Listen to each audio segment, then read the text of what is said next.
오늘 은혜 받으실 말씀은 에베소서 4장 25절에서 32절 말씀입니다. 그런즉 거짓을 버리고 각각 그 이웃과 더불어 참된 것을 말하라. 이는 우리가 서로 지체가 됨이라. 분을 내어도 죄를 짓지 말며 해가 지도록 분을 품지 말고 마귀에게 틈을 주지 말라. 도둑질하는 자는 다시 도둑질하지 말고 돌이켜 가난한 자에게 구제할 수 있도록 자기 손으로 수고하여 선한 일을 하라. 무릇 더러운 말은 너희 입 밖에도 내지 말고 오직 덕을 세우는데 소용되는 대로 선한 말을 하여 듣는 자들에게 은혜를 끼치게 하라. 하나님의 성령을 근심하게 하지 말라. 그 안에서 너희가 구원의 날까지 인치심을 받았느니라. 너희는 모든 악독과 노함과 분냄과 떠드는 것과 비방하는 것을 모든 악의와 함께 버리고 서로 친절하게 하며 불쌍히 여기며 서로 용서하기를 하나님이 그리스도 안에서 너희를 용서하신 것 같이 하라. 아멘.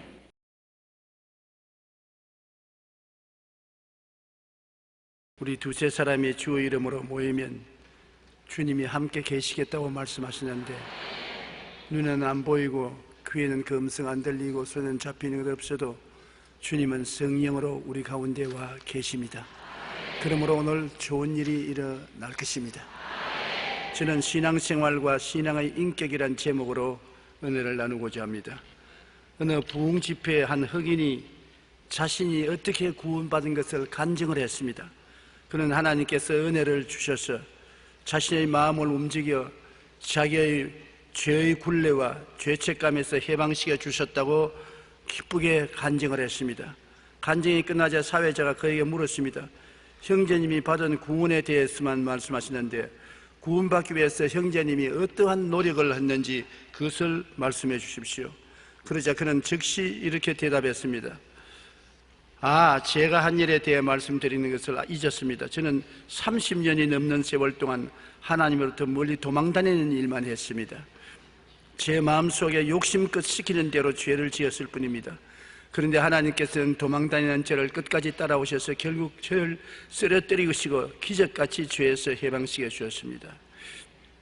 오늘 많은 사람들은 예수님을 2000년 전의 역사적 인물로만 전하고 기적은 없다고 말을 하는 것입니다.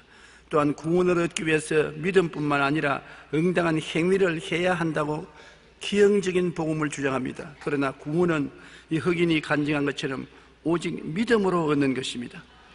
우리가 한 일은 주님을 피해서 도망치는 일, 주님을 거역해서 죄를 짓고 불의하고 추악한 생활을 한 것밖에 없습니다.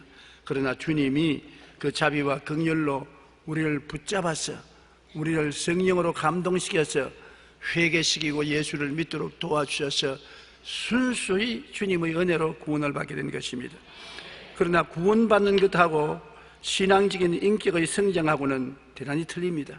많은 사람들은 구원을 받고 난 다음 자라지 않습니다. 어린아이가 태어나고 난 다음에 자라지 않은 것처럼 자라지 않습니다. 그러나 하나님이 원하시는 것은 우리가 자라기를 원하는 것입니다. 어린아이가 태어나는 것은 자기 마음대로 못해요. 태어나는 것은 부모님의 은혜로 태어나는 것이지만 태어나고 난 다음 먹고 운동하고 자라는 것은 노력을 해야 되는 것입니다. 노력 없이 먹고 마시고 자랄 수가 없습니다. 구원도 한 가지인 것입니다. 하나님의 은혜로 아무 한일 없이 구원을 받고 난 다음에 자라는 것은 우리가 노력을 해야 되는 것입니다. 우리가 노력하지 않고는 성장하지 못합니다. 자식이 자라지 못하면 부모의 마음에 큰 부담과 걱정이 되는 것처럼 우리가 자라지 못하면 하나님이 굉장히 걱정을 하시는 것입니다. 우리 신앙생활의 궁극적인 목표는 예수님이 닮아가도록 자라는 것입니다. 로마서 8장 29절로 30절에 하나님이 미리 아신 자들을 또한 그 아들의 형상을 본받게 하기 위하여 미리 정하셨으니 이는 그로 많은 형제 중에서 맏아들이 되게 하려 하심이라. 또 미리 정하신 그들을 또한 부르시고 부르신 그들을 또한 의롭다 하시고 의롭다 하신 그들을 또한 영화롭게 하신다니라. 주님이 우리를 미리 아시고 난 다음 그 아들의 형상을 본받게 하기 위해서 우리를 부르셨다고 말한 것입니다. 그러므로 우리는 예수님을 닮아서 변화를 받아야 되는 것입니다. 하늘나라는 모두 다 예수님을 닮은 자녀들만 모인 곳입니다. 하나님께서 우리를 부르시면 그 목표가 우리로 하여금 예수님을 닮도록 자라나게 하는 것이 하나님의 목표인 것입니다. 그리스도인은 어떠한 사람입니까? 예수님은 그리스도이십니다. 그리스도인이란 그리스도에게 사람인지 하나 보탠 그리스도인이 되는 것입니다. 우리가 식당에 가서 음식을 먹고 나오면 그 몸에 음식 냄새가 나는 것입니다. 몸에 향수를 뿌리면 향수를 반드시 냄새 맡게 되는 것입니다. 예수를 믿으면 예수님과 같이 있기 때문에 냄새가 나는 것입니다. 예수 냄새가 나야 돼요. 예수 향기가 나야 돼요. 예수를 믿으면서 전혀 예수 향기가 나지 않고 예수 냄새가 나지 않은 사람이 있습니다. 그런 사람은 믿음을 실천하지 못하고 있다는 것입니다. 커뮤니케이션 전문가인 이홍재 교수가 신학 공부를 하던 시절에 목회자가 갖추어야 할 자질에 대한 설문조사를 한 적이 있다고 합니다. 설문을 통해 인격과 설교, 상담, 가정, 외모, 경륜 등의 6개의 자질을 가운데 목회자에게 가장 중요한 자질이 무엇이겠느냐고 물었습니다. 어떠한 것이 목사가 되는데 가장 중요한 자질이냐? 그 결과 인격이 가장 중요한 것으로 꼽혔고 그 다음이 설교, 상담, 경륜 등의 순서로 나타났습니다. 일반인들이 목회자에게 기대하는 것은 무엇보다도 좋은 인품을 기대합니다. 목사가 사람들을 대할 때 좋고 풍성한 인품을 가지고 대해주는 것을 성도들은 원한다는 것입니다. 목회자만이 아니라 그리스도인은 사람들이 봤을 때 한눈에 알아봐야 되는 것입니다. 아, 저 사람은 예수 믿는 사람이구나. 어느 심사 행동이 다르다. 그에게 예수 향기가 난다. 그렇게 인정할 수 있어야만 되는 것입니다. 우리 생활의 궁극적인 목표는 예수님을 닮는 것입니다. 하나님께서는 우리의 성품과 행실이 예수님을 닮을 때 비로소 기뻐하시는 것입니다. 첫째로 예수님을 닮기 위해서는 우리 마음이 말씀으로 변화되어야 되는 것입니다. 우리는 예수님을 어디에서 닮습니까? 하나님 말씀을 통해서 예수님을 닮을 수 있습니다. 지금은 12제자처럼 예수님을 따라다니면서 말씀을 듣지는 못합니다. 그러나 성경에 기록된 말씀을 통해서 예수님의 음성을 들을 수가 있는 것입니다. 그렇기 때문에 하나님 말씀을 우리가 읽고 듣고 묵상함으로 마음이 하나님의 능력으로 충만하게 되며 마음이 새롭게 창조되고 변화되는 것입니다. 우리 마음이 변화되는 것은 말씀을 통해서 변화가 되는 것입니다. 말씀을 듣고 읽고 묵상하면 말씀은 살아서 속에 들어가서 운동력을 나타내는 것입니다. 하나님의 말씀은 살았고 운동력이 있어 좌우의 낯선 검보다 예리하여 혼과 영과 및 관절과 골수를 짜게는 것입니다. 그러므로 하나님 말씀을 읽으면 별 도리 없이 마음속에 변화가 다가오고 믿음이 생겨나는 것입니다. 마태복음 4장 4절에 예수님께서 말씀하기를 사람이 떡으로만 살 것이 아니요 하나님의 입으로 나오는 모든 말씀으로 살 것이라고 말씀한 것입니다. 우리가 세상에서 떡을 먹고 사는 것처럼 우리의 영혼은 말씀을 먹음으로 살게 되는 것입니다. 여호수아 1장 8절에 이 율법책을 내 입에서 떠나지 말게 하며 주야로 그것을 묵상하여 그 안에 기록된 대로 다 지켜 행하라. 그리하면 내 길이 평탄하게 될 것이라. 내가 형통하리라. 말씀을 주야로 묵상하고 입으로 시인하라는 것입니다. 그렇게 하면 우리 길이 평탄하게 되고 형통하게 된다는 것입니다. 우리가 할 수 있는 대로 하나님 말씀을 많이 읽고 묵상할 뿐 아니라 말씀을 외우는 것이 굉장히 좋습니다. 앉으나 서나 시간만 있으면 말씀을 외워서 말씀을 통하여 기도하는 것이 굉장히 도움이 되는 것입니다. 저는 항상 여러분께 말씀해 드리거니와 시편 23편을 주야로 외웁니다. 그것이 나의 양식입니다. 하나님은 나의 목자시니 내게 부족함이 없으리로다. 제가 나를 푸른 초장에 누이시며 쉴만한 물가로 인도하시는도다. 내 영혼을 소생시키시고 자기 이름을 위하여 의의 길로 인도하시는도다. 내가 사망의 음침한 골짜기로 다닐지라도 해를 두려워하지 아닌 것은 주께서 나와 함께 하심이라. 주의 지팡이와 막대기가 나를 안위하시나이다. 주께서 내 원수의 목전 앞에 내 상을 베푸시고 기름으로 내 머리에 바르시니 내 잔이 넘치나이다. 나의 평생에 주의 선하심과 인자하심이 정녕 나를 따르니 내가 야훼의 집에 영원히 거하리로다. 이 말씀을 여러분 매일 앉아도 외우고 서도 외우십시오. 그러면 말씀이 속에 들어가서 큰 위로와 평안을 주시는 것입니다. 시편 23편만 외워도 많은 사람이 스트레스에서 해방되고 정신적인 억압에서 자유를 얻고 마음과 육신의 질병에서 고침을 받고 용기와 힘을 얻는 능력을 얻게 되는 것입니다. 왜냐하면 말씀은 살았고 운동력이 있기 때문에 내가 말씀을 마음에 외우고 입으로 시인하면 이것이 우리 마음속에 변화를 가져오는 것입니다. 변화를 가져오는 말씀은 죽은 말씀인 것입니다. 성경은 보통 말씀과 다른 것은 하나님이 말씀하신 것이기 때문에 하나님의 말씀은 살았고 운동력이 있습니다. 하나님의 말씀은 하나님의 생명이 들어있기 때문에 반드시 변화를 가져오는 것입니다. 시편 119편 97절로 99절에 내가 주의 법을 어찌 그리 사랑하는지요 내가 그것을 종일 작은 소리로 읊조리나이다. 주의 계명들이 항상 나와 함께하므로 그것들이 나를 원수보다 지혜롭게 하나이다. 내가 주의 증거들을 늘 읊조림으로 나의 명철함이 나의 모든 스승보다 낫습니다. 우리를 지혜롭게 하고 명철하게 하는 것은 하나님의 말씀을 늘 기억하고 늘 읊조리면 지혜롭게 되고 명철하게 된다는 것입니다. 우리 어린아이들에게 성경을 읽고 성경을 묵상하고 성경을 입으로 시인하게 만들면 어린아이들이 성경을 통해서 굉장히 지혜롭게 되는 것입니다. 오늘 역사를 통해서 위대한 대통령, 위대한 지도자들은 모두 다 성경을 의지한 사람이었습니다.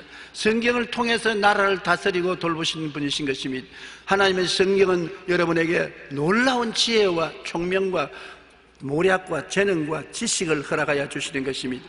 왜냐하면 하나님의 지혜와 지식과 총명이 그 속에 들어있기 때문인 것입니다. 이러므로 우리는 주의 법을 사랑하고 하루 종일 하나님 말씀을 늘 묵상하는 것이 큰 축복이 되는 것입니다. 말씀 속에는 능력이 있습니다. 프린스턴 신학교의 성서 신학자인 오토 파이퍼 교수가 강의를 하다가 학생들에게 이렇게 말했습니다. 종교 개혁을 일으킨 사람이 누굽니까? 학생들이 다 마르틴 루터입니다. 아닙니다. 마르틴 루터가 종교 개혁을 일으키지 않았습니다. 학생들이 깜짝 놀랐습니다. 이 선생님이 이단이 된가 보다. 역사를 거꾸로 바꾸려고 한다. 그러나 그 선생님은 말하기를 마르틴 루터가 종교 개혁을 한 것이 아니라 마르틴 루터가 갈라디아서를 읽다가 말씀에 감동이 되어 믿음으로 구원받는다는 말씀이 루터의 마음속에 들어와서 폭발을 일으켜서 변화를 받아 그는 도저히 이 말씀을 전하지 않고는 견딜 수 없는 마음의 충격을 받았다는 것입니다. 그래서 그런 종교개혁을 일으켰다는 것입니다. 말씀을 통해 깨달은 진리의 생명력이 마르틴 루터를 사로잡아 마침내 종교개혁을 이루었다는 것입니다. 말씀은 영적인 양식이 될 뿐 아니라 말씀을 읽고 듣고 묵상하면 마음이 하나님의 능력으로 충만하게 되어 새롭게 창조되며 변화시키게 된 능력이 있는 것입니다. 말씀을 우리가 가르치고 배우고 묵상하면 변화가 되는 것이 중요한 것입니다. 우리 크리스찬들이 변화를 받지 않으면 크리스찬이라고 할 수 없습니다. 형식과 의식을 따라서 살면 자라지 않습니다. 마음이 변화가 되어 영광에서 영광으로 자라야 되는 것입니다. 승리에서 승리로 자라고 믿음에서 믿음으로 용기에서 용기로 성장해야 되는 것입니다. 말씀이 우리가 자라는 방향을 인도하고 변화를 이끌어주는 것입니다. 디모데후서 3장 16절로 17절에 모든 성경은 하나님의 감동으로 된 것으로 교훈과 책망과 바르게 함과 의로 교육하기에 유익하니 이는 하나님의 사람으로 온전하게 하며 모든 선한 일을 행할 능력을 갖추게 함이라. 우리가 불안하게 짝이 없고 불완전하게 짝이 없는데 우리를 온전하게 만드는 것은 말씀이 들어와서 온전하게 만들고, 우리가 하나님의 사람으로서 선한 일을 행하려고 해도 할 수 없을 때 말씀이 들어와서 선한 일을 행할 능력을 주시는 것입니다. 힘이 있어지는 것입니다. 우리가 운동을 하면 몸에 근력이 생겨나서 힘이 생기는 것입니다. 그러므로 끊임없이 우리는 체력에 운동을 해서 연단을 해서 몸에 저항력을 길러야 되는 것처럼 말씀이 들어오면 몸에 신앙의 근력이 생겨서 힘이 생기고 저항력이 생겨서 능력이 있게 되는 것입니다. 그러므로 성경은 말씀하기를 너희가 거듭난 것은 썩어질 씨로 된 것이 아니요 썩지 아니할 씨로 된 것이니 살아있고 항상 있는 하나님의 말씀으로 되었느니라. 세상 씨앗은 땅에 심으면 썩어지지만은 말씀은 마음속에 들어와서 항상 살아있고 하나님께 능력을 주는 말씀으로서 역사하신다는 것입니다. 둘째로 인격적인 신앙인이 되겠다는 결심과 목표가 뚜렷게 해야 되는 것입니다. 우리가 예수 믿고 난 다음에 나는 그냥 예수만 믿고 형식적으로 의식적으로 살아갈 뿐 아니라 변화되어야 되겠다. 나는 신앙적으로 인격을 얻어야 되겠다. 우리가 태어날 때는 품성을 그대로 가지고 태어납니다. 성격이 급한 사람, 느린 사람, 또 마음이 좁은 사람, 넓은 사람, 태어날 때부터 그런 품성을 가지고 태어납니다만, 신앙이 인격이 자라고 그리스도를 닮아 변화받고 사랑과 희락과 화평과 오래 참음과 자비와 양성과 충성과 온유와 절제와 같은 인격을 얻게 되는 것은 노력해야 되는 것입니다. 이는 가만히 있어야 되는 것이 아닙니다. 태어날 때 받은 품성은 부모로부터 유전을 받아 태어나지만은 신앙적인 인격, 캐릭터는 노력하고 애써야만 되는 것입니다. 믿고 난 이후에 인격적 성장에 무관심한 사람도 있고 세속적인 신앙에 취해 있는 사람도 있습니다. 마태복음 6장 24절에 한 사람이 두 주인을 섬기지 못할 것이니 혹 이를 미워하고 저를 사랑하거나 혹 이를 중히 여기고 저를 경히 여김이라. 너희가 하나님과 재물을 겸하여 섬기지 못하느니라. 우리가 예수를 믿는다는 것은 우리 마음속에 영원한 주인을 모신 것입니다. 우리 마음속에 세상을 꽉 들어 채워 있다가 세상을 쫓아내고 새로운 주인 하나님의 아들 예수님을 모셔드린 것입니다. 새로운 주인이 들어왔으므로 주인을 섬기고 모셔야 되는 것입니다. 주인 앞에 우리는 엎드려서 신발을 벗어놓고 종으로서의 헌신을 해야 되는 것입니다. 그런데 예수를 믿고 난 다음에 주인을 한쪽 구석에 물어놓고 여전히 세상이 꽉 들어차서 육신의 정욕과 안목의 정욕과 이생의 자랑을 따라 살고 세상의 쾌락에 젖어서 산다면 이러한 사람은 형식적인 신앙을 얻었지 성장하지 못한 무심한 사람인 것입니다. 디모데후서 3장 4절로 5절에 배신하며 조급하며 자만하며 쾌락을 사랑하기를 하나님 사랑하는 것보다 더하며 경건의 모양은 있으나 경건의 능력은 부인하는 자니 이런 자들에게서 돌아서라. 예수 믿는다고 하면서 믿을 수가 없어요. 서로 배신하고 조급하고 자만하고 쾌락을 사랑하기를 하나님 사랑하는 것보다 더하고 경건의 모양은 와서 교회에 와서 예배도 드리고 찬송도 하고 기도도 하고 밖으로 볼 때는 참 예수 잘 믿는 같이 보이나 그러나 실제 생활은 그와 정반대의 생활을 하는 이러한 위선자에게서 돌아서라고 말하고 있는 것입니다. 마태복음 23장 25절로 28절에 예수님께서 외식하는 서기관과 바리새인들에게 큰 경고를 하셨습니다. 너희들은 대접의 겉은 깨끗하되 그 안에는 탐욕과 방탕으로 가득하다. 그릇은 겉만 깨끗하지 속은 더러운 것으로 꽉 들어차 있다. 눈먼 바리새인이여 너희는 먼저 안을 깨끗이 하라. 그리하면 겉도 깨끗하리라.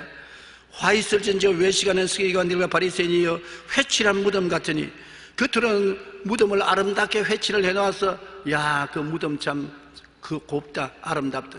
파헤쳐 보면 뼈가 남아있고 썩은 살점이 있고 냄새가 나고 더러운 것이 가득한 것입니다. 신앙도 그와 같은 것입니다. 겉으로는 훌륭하게 보여도 속은 썩어 빠졌다는 것입니다. 이러한 것이 옛날에 바리새 교인과 사두개 교인의 생활이었는데 우리도 그러같이 외식하는 신자가 되어서는 안 된다고 경고하고 있는 것입니다. 인격적인 성장을 뚜렷이 원하지 않고 평범한 신앙생활을 하지 말아야 되는 것입니다. 구원받았으면 나는 성장해야 되겠다. 인격자가 돼야 되겠다. 예수 그리스도의 영광을 나타내야 되겠다.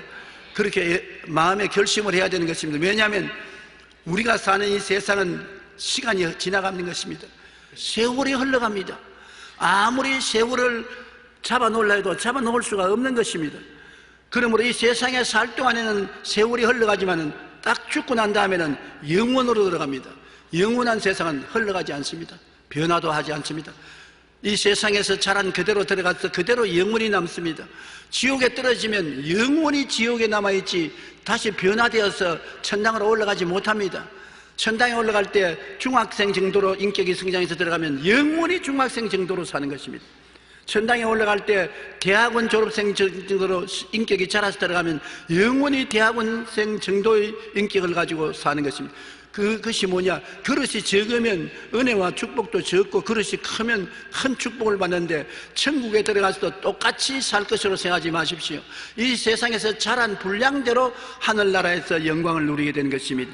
적게 자란 자는 적게, 크게 자란 자는 크게 누리게 되는 것입니다. 그렇기 때문에 주님께서는 어찌하든지 여러분이 그리스도를 닮은 인격을 충만히 성장시켜서 예수님처럼 되라는 것입니다. 예수님처럼 하나님의 영광을 누릴 수 있게 되기를 바라는 것입니다. 아이고 나는 뭐 턱걸이에서 천왕만 올라가면 되겠다, 뭐 그러면 할 수 없지요. 턱걸이로 올라가면 늘 하늘에 올라가서도 턱걸이로 살게 될 것입니다. 그러나 여러분, 영광으로 충만해서 올라가면 영원히 영광스러운 신앙생활 속에 살게 되는 것입니다. 에베소서 5장 8절로 10절에 너희가 전에는 어두움이더니 이제는 주 안에서 빛이라, 빛의 자녀처럼 행하라. 여러분은 빛입니다. 옛날에는 마귀의 속한 어두움이더니 이제는 빛입니다. 한번 따라 말씀하시죠. 나는 예수님 안에서 어두움이 지나가고 빛의 자녀가 되었다. 그러므로 빛의 열매가 맺어지는데, 빛의 열매는 착함과 의로움과 진실함이 있는 것입니다. 여러분, 사람이 마음이 착해지고 의로워지고 진실해지는 것은 빛이면 그 열매로서 나타나게 되는 것입니다. 골로새 3장 1절로 2절에 그러므로 너희가 그리스도와 함께 다시 살리심을 받았으면 위의 것을 찾아라. 거기는 그리스도께서 하나님 우편에 앉아 계시느니라. 위의 것을 생각하고 땅의 것을 생각하지 말라. 우리는 이 세상에 살면서 땅만 보고 살 수도 있고 위를 보고 살 수도 있는 것입니다. 땅만 보고 사는 사람은 구원받지 못한 육신에 속한 사람인 것입니다. 육신의 정욕, 암흑의 정욕, 이생의 자랑을 쫓아 소돔 고모라에 사는 사람들처럼 땅만 보고 살다가 나중에 멸망하는 것입니다. 예수 믿는 사람은 늘 위를 쳐다보는 것입니다. 아침에 자고 깨어나도 기도하고 찬송하며 위를 쳐다보고, 저녁에 잠들기 전에도 위를 쳐다보고, 예배에 만나도 위를 쳐다보고, 늘 하늘을 생각하고 하나님의 은총을 생각하고 하나님과 교제하는 삶을 사는 것입니다. 그러므로 우리는 그리스도와 함께 살리심을 받았기 때문에 늘 예수님 계신 곳을 바라보고 살아야만 되는 것입니다. 하나님의 뜻을 쫓아 예수님 제자가 되겠다고 굳게 결심을 하면은 우리는 로마서 12장 2절처럼 너희는 이 세대를 본받지 말고 오직 마음에 새롭게 함으로 변화를 받아 하나님의 선하시고 기뻐하시고 온전하신 뜻이 무엇인지 분별하도록 하라. 우리가 세상에 살면은 하나님이 이 정도면 됐다, 선하신 뜻도 있고, 하나님이 좀 더 잘하야 기뻐하시는 뜻도 있고, 하나님의 온전하신 뜻도 있는 것입니다. 여러분, 이 세상에 살면서 하나님이 선하신 뜻만 행하지 말고 좀 더 나아가서 하나님이 기뻐하시는 뜻을 행하고, 기뻐하는 뜻보다 더 나은 온전한 뜻으로 사는 우리들이 되면 얼마나 좋겠습니까? 오늘 많은 사람들이 예수 믿고 난 다음에 그저 이 정도 믿었으면 되었다, 하나님이 선하시다고 생각할 것이다, 그런 정도에 머무는데, 그러지 말고 한 걸음 더 나가 하나님을 기쁘시게 하고 하나님이 온전하다고 인정하는 그런 신앙생활로 전진해 나가야 될 것입니다. 마태복음 16장 24절에 누구든지 나를 따라 오려거든 자기를 부인하고 자기 십자가를 지고 나를 따를 것이라. 말하기는 쉬워도 생활은 정말 어렵습니다. 우리의 생활에 내가 원하는 것이 있고 하나님이 원하는 것이 상충되는 것입니다. 그럴 때 나를 십자가에 못 박아버리고 하나님이 원하는 것을 따라가야 될 것인 것입니다.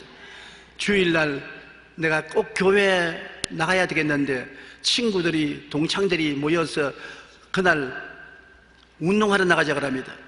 친구들이 야, 하루쯤 교회 안 나가도 된다, 우리와 오래간만에 만났으니 운동 한번 하자. 내가 하고 싶은데 거기 따라가면 주님의 뜻을 거역하는 것이고, 거기 안 따라가자면 친구들을 무시하는 것이고, 굉장한 갈등에 처하게 되는 것입니다.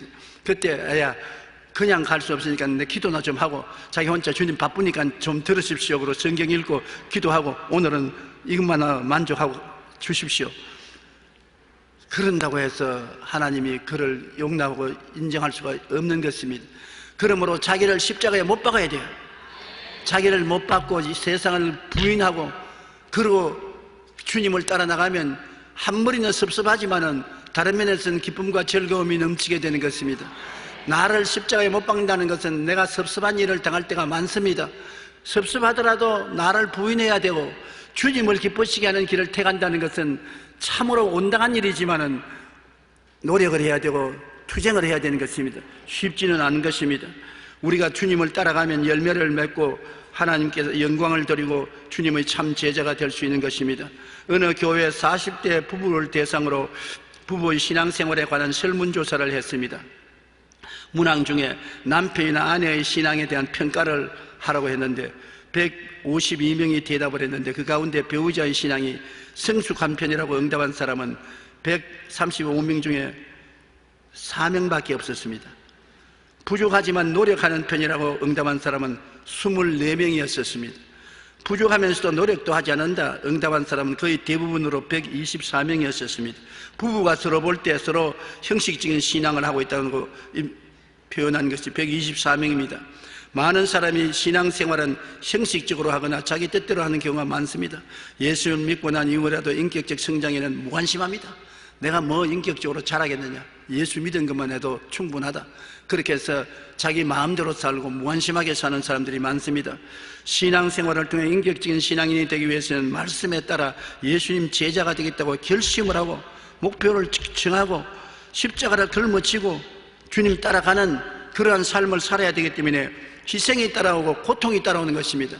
잘하는데 고통이 안 따라올 수가 없어요. 잘하면 신발도 커짐으로 적은 신발은 벗어놓아야 되고, 옷도 커짐으로 적은 신발은 옷은 벗어놓고 큰 옷으로 갈아입어야 되고, 잘할 땐 변화가 다가와야 되는 것입니다. 그런데 우리가 이러한 변화를 가져오려면 고통이 다가오는 것입니다. 내가 예수 잘 믿으려면 힘들어요. 신앙적인 인격을 가지려면 힘들어요. 성 내야 될 때 성을 못 내지요.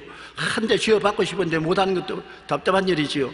먹고 싶은 거 못 먹으니까 술병을 먹어도 옛날엔 제가 마셔서 괜찮았는데 아이고 마셔볼까 안 마셔볼까 고통스럽지요.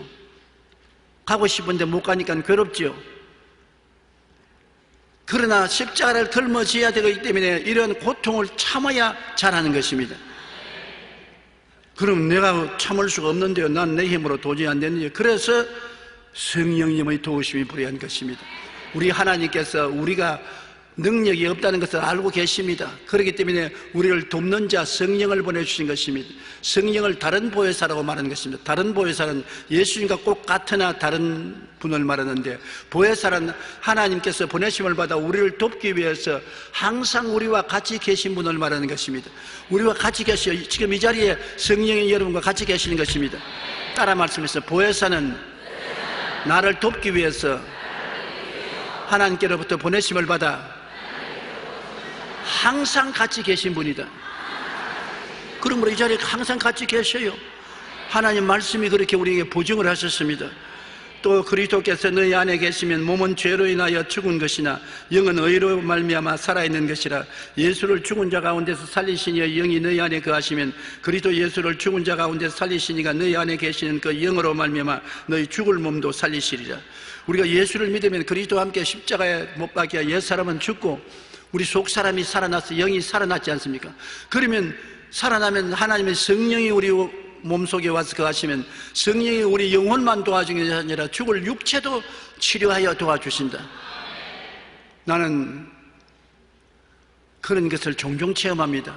몸이 굉장히 피곤하고 지치고 오늘은 강단에 서서 설교할 수 없겠다고 생각할 때도 성령이 계시지 않느냐, 성령이 죽을 몸도 살리신다고 했었는데 내 몸이 죽을 것 같으나 성령이 다시 살리는 힘을 주실 것이니 성령을 믿고 나가자. 그래서 담대하게 나가서 설교를 시작하면 제일 처음에는 흔들흔들하고 넘어질 것 같으나 점점 강해져서 나중에는 성령의 힘이 몸을 완전히 새롭게 하는 것을 느낄 수가 있는 것입니다.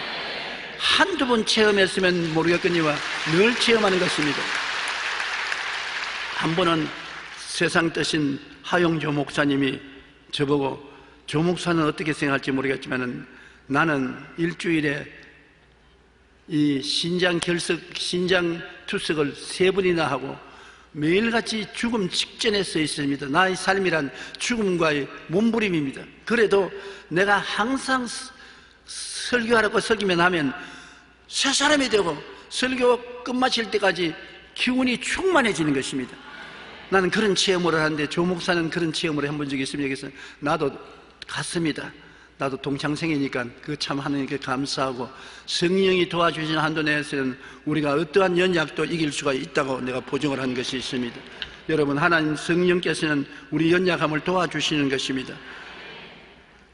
그리고 그 다음 하나님께서 우리를 도와주시기 위해서는 우리가 주님께 도움을 구해야 되는데, 보통 때 자기가 잘 나갈 때는 주님을 잊어버립니다.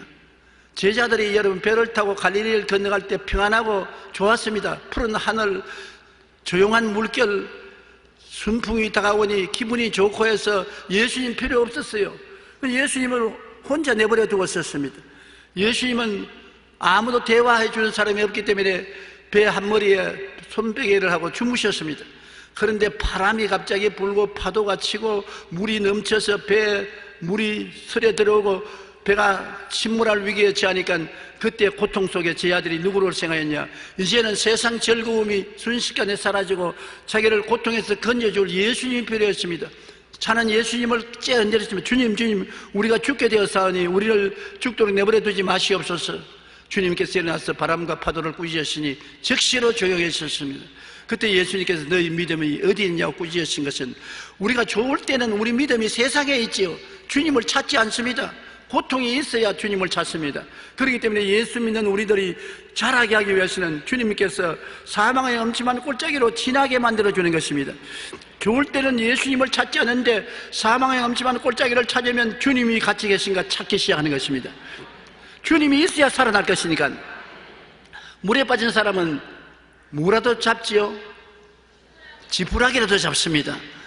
그러니까 내가 고난당할 때 예수님을 찾지 않을 수가 없습니다. 주여, 내가 주님을 구하니 나를 살려주십시오.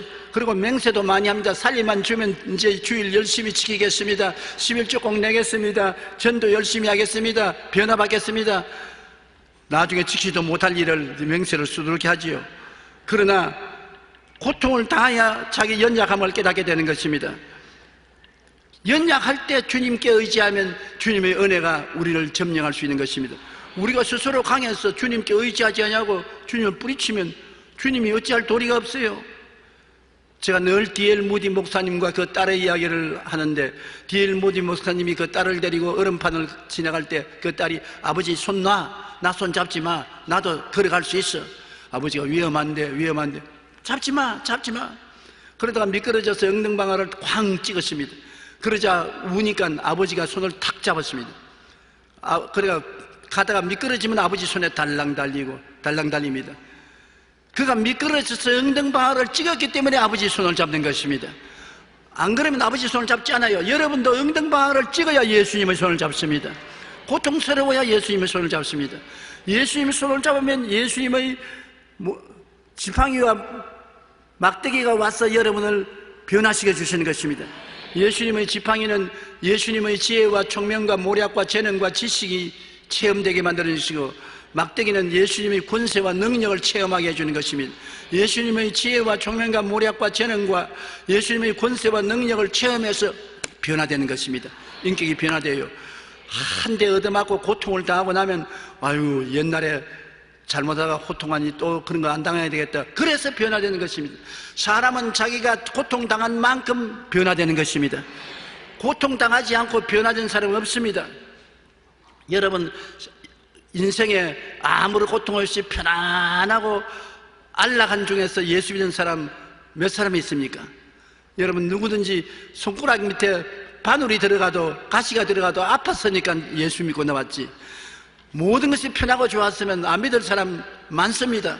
그러므로 고통이 반드시 나쁜 것은 아닌 것입니다. 우리를 믿고 변화시키는 데는 고통이 필요한데, 하나님이 감당할 만치만 고통을 주시는 것입니다. 초등학교 고통밖에 못 받을 것 같으면 초등학교 정도밖에 안 주시는 것입니다.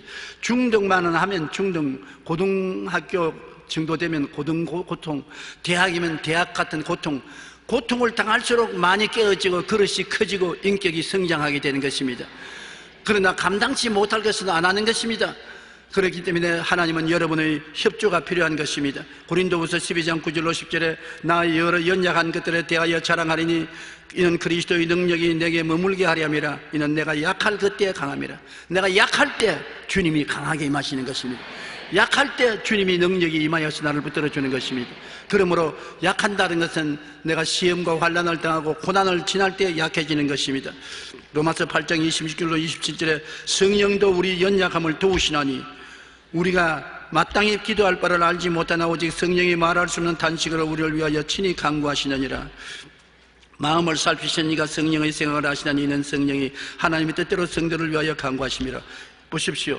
성령이 우리와 같이 계셔서 우리가 약해서 흔들거릴 때 우리를 붙잡아 주시고 우리를 통해서 대신 기도해 주시는 것입니다. 방언기도요.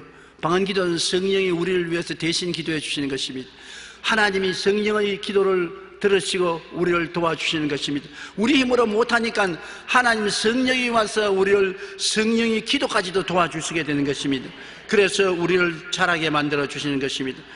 우리는 성령이 와서 계심으로 성령과 인격적인 교통을 해야 되는 것입니다. 요한복음 14장 16절로 18절 내가 아버지께 구하겠으니 그가 또 다른 보혜사를 너에게 주사 영원토록 너희와 함께 있게 하시리니 그는 진리의 영이라 그는 너와 함께 거하시며 또 너희 속에 계시겠느니라 내가 너희를 고아와 같이 버려두지 아니하고 너희에게로 오리라. 주님께서는 떠나가실 때 우리에게 주님과 꼭 같은 다른 보혜사를 보내주기도 했는데 보혜사 성령은 예수님과 꼭 같은 하나님으로서 성령이 우리 속에 와서 계시는 것입니다. 그런데 성령은 인격자이기 때문에 교통을 해야 되는 것입니다. 여러분, 결혼할 때 결혼식만 하면 부부가 되었다고 생각하면 안 되는 것입니다. 법적으로 부부가 되었지요. 그런데 그 다음부터 대화가 있어야 부부가 되는 것입니다. 아침 먹고 점심 먹고 저녁 먹고 같이 살면서 좋은 일과 슬픈 일을 같이 나누고 이야기하며 앞에서 끌어지고 뒤에서 밀며 생활을 하나로 살아가는 대화가 있어야 부부가 되지, 그냥 결혼했다고 부부가 되는 것은 아닌 것입니다. 대화를 한다는 것은 여러분 관심을 기울여야 되는 것입니다. 남편도 아내하고 대화를 하려면 관심을 기울여야 돼요. 그냥 직장에 와서 우통 벗어놓고 밥 먹고 난 다음 자고 그 다음 아침에 일어나서 아침밥 먹고 그냥 간다 그럼 가고, 그렇게 하면 그 부부가 올바른 가정생활이 될 것이냐? 안 되는 것입니다. 부인도 남편과 대화를 하지 않고 아침밥만 먹으면 빨리 청소해 놓고 난 다음에 자기 친구들과 놀러 가고 모임에 가고 혹은 직장에 나가버리고 늦게 들어와서 저녁에 남편은 밖에서 먹고 오시오, 나는 오늘 바빠서 못 들어옵니다. 그와 같이 하면 대화가 안 되기 때문에 깨어집니다. 오늘날 많은 가정이 깨어지는 이유는 대화가 없습니다. 남편도 아내를 모르고 아내도 남편을 모르고 좋은 일도 나누지 못하고 슬픈 일도 함께 길머지지 못합니다. 대화가 안 되니까 그저 동거인으로 있다가 헤어지고 마는 것입니다. 만날 때도 별 볼일 없이 만났겠지만 헤어질 때도 슬픔도 없이 헤어지는 것입니다. 동거인으로 있다가 빠이빠이 하면 그뿐인 것입니다. 오늘날 성령을 그와 같이 모시고 있으면 안 됩니다. 예수 믿고 성령이 우리와 은혜 들어와 계시면 그저 계시는가 보다 그러고 나는 내 마음대로 생활하는 것입니다. 관심이 없습니다. 관심이 없으면 사랑이 없는 것입니다. 사랑은 관심을 기울이는 것입니다. 성령이 계신 것을 관심을 기울이면 성령님을 인정하고 환영하고 모시드리고 감사하고 이지해야 되는 것입니다. 성령은 여러분에게 깊은 관심을 가지고 여러분을 도와주기를 원하시는 것입니다. 성령님은 여러분에게 지혜와 총명과 모략과 재능과 지식을 주시고 능력을 주시기를 원하시는 것입니다. 여러분을 위해서 기도해 주시기를 원하고 힘을 주시기 원하시고 기름 부어 주시기를 원하시는 것입니다. 그런데 여러분이 관심을 기울이지 아니하면 성령께서 외롭게 혼자서 어떻게 대화를 합니까? 혼자서 대화가 안 되는 것입니다. 성령도 우리 연약함을 도와주시기 원하시지만은 보혜사 성령이 우리와 함께 거하시고 속에 계심으로 우리가 대화를 해야 되는 것입니다. 나는 성령 받고 방언 말했으니 그로서 다 되었습니다. 그거 아닙니다. 제가 50년 목회 동안에 세계 다니면서 가장 깨우치기를 원하시는 것은 성령님이 살아계신 인격자이므로 인격자로 되어와라. 내가 여러분 집에 왔는데 자루라고 환영도 하지 아니하고 있을 곳으로 안내도 안 해주고 그냥 팽개쳐버리면 당신 집에서 나가지 집에 있겠는가? 푸대접 하는데 왜 있겠는가?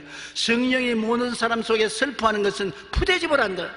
인정도 아니하고 환정도 아니하고 모시드리지 아니하면 어떻게 역사하느냐? 오늘 저는 여러분 앞에 섰지만 담대하게 말할 수 있는 것은 성령이 저희 속에 충만합니다. 제 입술을 잡고 있는 것을 내가 지금 느끼고 있는 것입니다. 왜냐? 저는 성령님을 인정하고 환영하고 모시드리고 의지하기 때문인 것입니다. 이 강단에 일어서기 전에 성령님 함께 갑시다.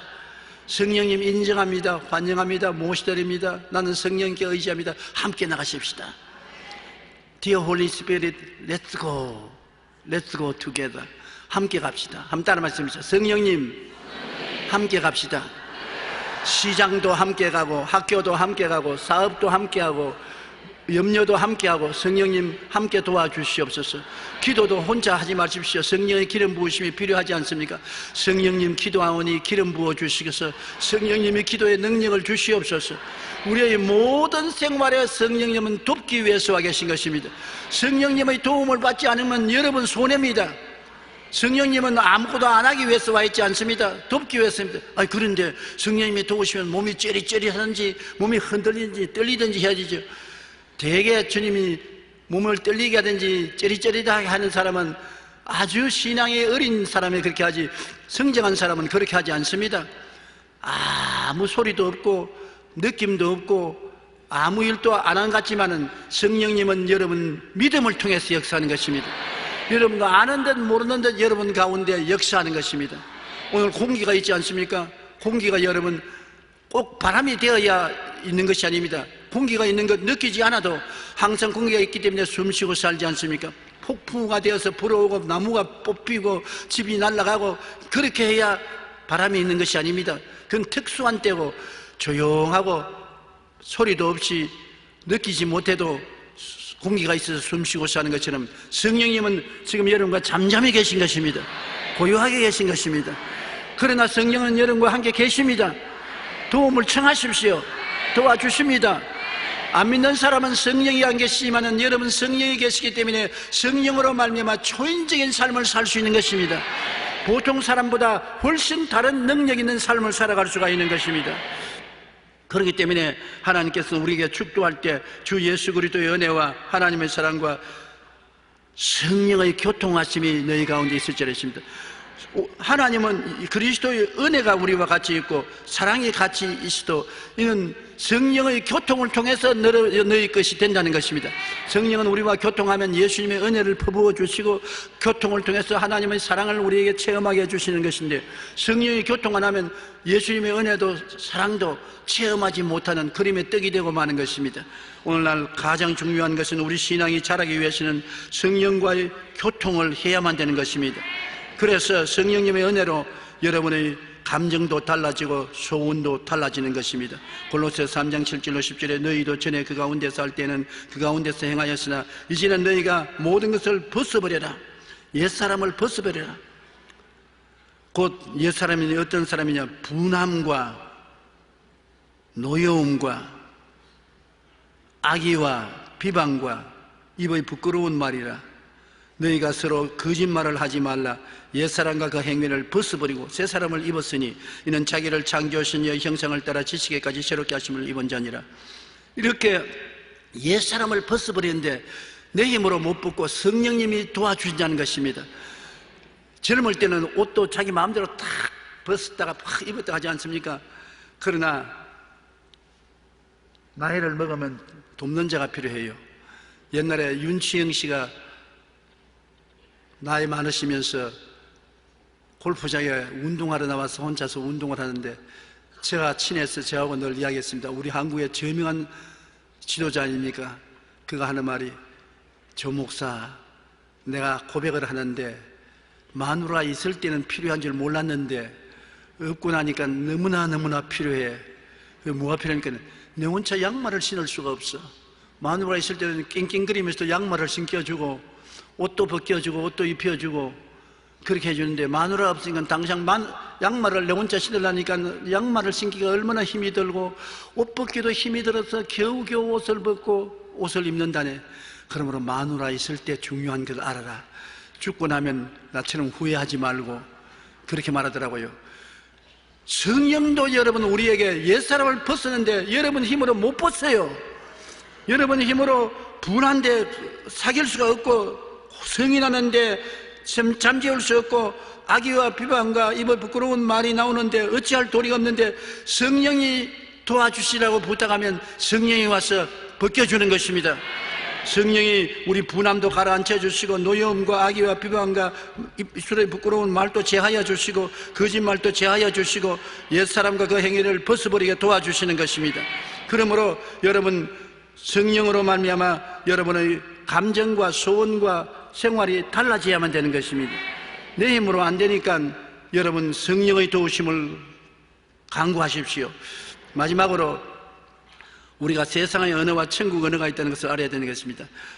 언어는 마음의 표현의 도구인 것입니다. 선한 사람은 마음에 쌓은 선에서 선을 내고 악한 자는 그 쌓은 악에서 악을 내나니 이는 마음에 가득한 것을 입으로 말한다 것입니다. 마음에 가득한 것이 입으로 말합니다. 말로서 나오는 것입니다. 세상 언어는 세상의 길, 천국 언어는 천국 문화의 가슴을 안고 있는 것을 밖으로 나있는 것입니다. 온순한 혀는 곧 생명나무이지만 패역한 혀는 마음을 상하게 한다고 말하는 것입니다. 말과 성품은 동반자인 것입니다. 말이 어떠하면 그 사람도 그렇게 합니다. 말이 흉악한 말을 하고 악한 말을 하고 상처 입힌 말을 하면 그 사람이 그런 사람입니다. 속도 그렇습니다. 그러나 말이 고운 말, 아름다운 말, 사랑의 말, 깨끗한 말, 신령한 말을 하면 그 사람은 그런 사람이고 자기 친구도 환경도 변화시키는 능력을 나타내는 것입니다. 선한 말은 꿀송이 같아서 마음에 달고 뼈에 양약이 된다고 말한 것입니다. 말은 여러분 자기를 변화시키고 이웃을 변화시키는 능력이 있는 것입니다. 에베소 4장 29절 32절에 무릇 더러운 말은 너희 입 밖에도 내지 말고 오직 덕을 세우는 데 소용되는 대로 선한 말을 하여 듣는 자들에게 은혜를 끼치게 하라. 하나님의 성령을 근심하게 하지 말라. 그 안에서 너희가 구원의 날까지 인치심을 받았느니라.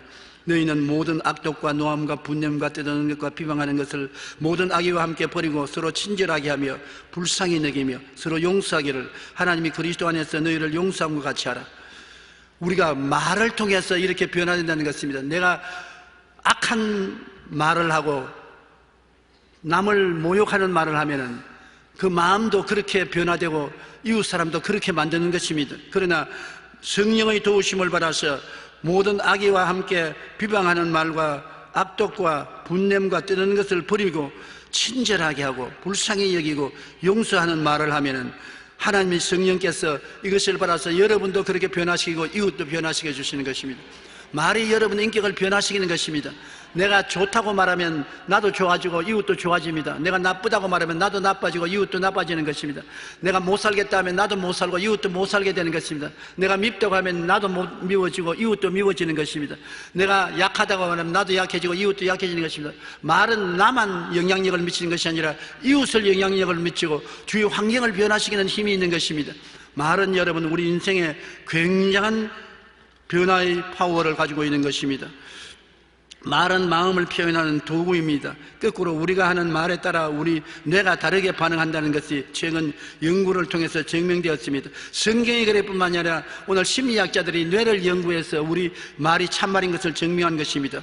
미국 심리학자들은 오랜 연구 끝에 감사의 과학적 변화를 확인했습니다. 우리가 감사하는 마음으로 감사합니다, 고맙습니다고 말하면 뇌의 왼쪽에 있는 부분이 활성화되어 스트레스가 완화되고 행복을 느끼게 된다는 것입니다. 심리학자들은 이를 재설정 버튼을 누르는 것과 같은 효과가 있다고 말하는 것입니다. 심리학 교수인 로버트 에먼스 박사는 12세에서 80세까지 사람들을 대상으로 시험을 했는데 두 그룹으로 나누어서 한 그룹은 감사 일기를 매일 또는 매주 적도록 하고 다른 사람은 그냥 아무거나 적으라고 했습니다. 그래서 한 달 후에 조사를 해보니까 감사 일기를 적은 사람 4분의 3은 행복해지고 수면이나 일, 운동 중에 더 좋은 성과를 나타냈다는 것입니다. 감사를 하면 그만한 변화가 다가온다는 것입니다. 말과 성품은 동반자입니다. 우리 말이 어떠한가에 따라 그러한 사람이 됩니다. 평소에 고운 말, 아름다운 말, 사랑의 말, 깨끗한 말, 감사의 말 등을 하면은 얼굴도 달라지고 표정도 달라지고 환경도 달라지고 인생이 달라지는 것입니다. 신앙생활의 결과는 천국에 가는 것입니다. 여러분과 나는 결국에 천당 가려고 예수 믿는 것입니다. 이 땅에 살 동안에 주님 축복으로 영혼이 잘 되고 범사에 잘 되고 강건하지만은 이거 영원이 아닙니다. 우리가 이 땅의 생일이 끝나고 천국 가기 위해서 예수를 믿는 것입니다. 이 땅에 사는 동안에 그리스도를 본받는 인격자가 되면 그 인격을 가지고 천국에 들어가게 되는 것입니다. 변화는 오직 이 땅에 살아있을 동안만 가능합니다. 그래서 금세와 넷세에 하나님을 기쁘시게 하는 삶을 살려면 변화받고 인격으로 자라야만 되는 것입니다. 여러분 예수 믿고 이 땅에서 은총을 받을 뿐 아니라 변화받는 것을 목적으로 삼고 예수를 닮는 인격자가 되기를 목표로 하고 노력하게 되기를 주님 이름으로 축원합니다. 우리 한번 기도하겠습니다. 하나님 아버지여, 우리가 예수를 믿고 구원을 받지만은 구원은 값없이 받으나 인격적인 변화는 노력함으로 받는 것입니다.